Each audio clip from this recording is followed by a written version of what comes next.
جامعہ اشاعت العلوم سن 2014 بارک اللہ فیکم وزادکم اللہ شرفا ووفقنا اللہ وإیاکم لما فیہ صلاح الاسلام والمسلمین۔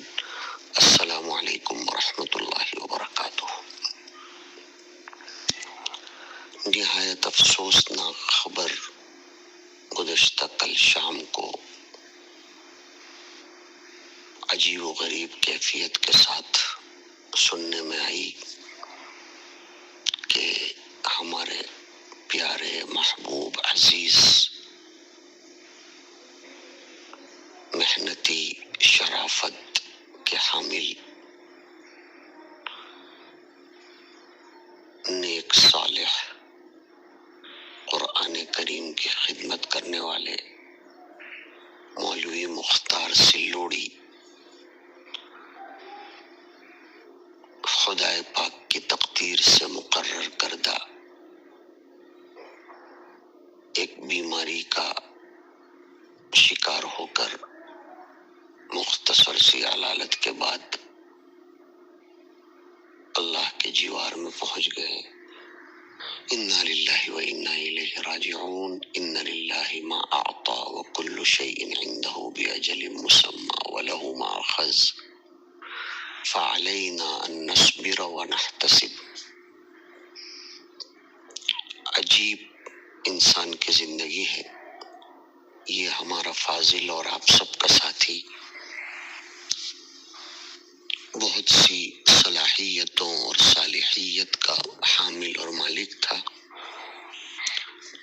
خوش و خرم، ہمیشہ خدمت میں آگے رہنے والا، اور جامعہ کی ایک شاخ میں قرآن کریم کی بڑی لگن اور تگ و دو سے محنت کرنے والا تھا۔ گزشتہ جمعہ ہی کو اورنگ آباد کی حاضری میں اس کی عیادت اور زیارت نصیب ہوئی۔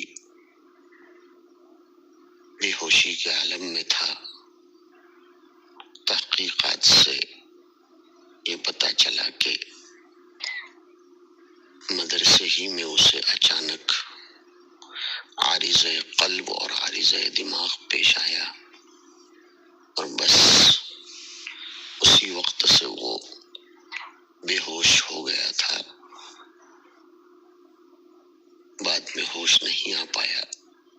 ہم سب کو اس سے ایک سبق لینے کی ضرورت ہے کہ انسان کی مستعار حیات کے لمحات کس وقت موقوف ہو جائیں، اور یہ جو انفاس اور سانسیں ہیں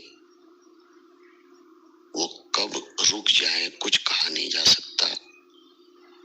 انسان کو رجوع اللہ، توبہ اور اپنی اصلاح کے لیے بڑھاپے کا انتظار ہرگز نہیں کرنا چاہیے،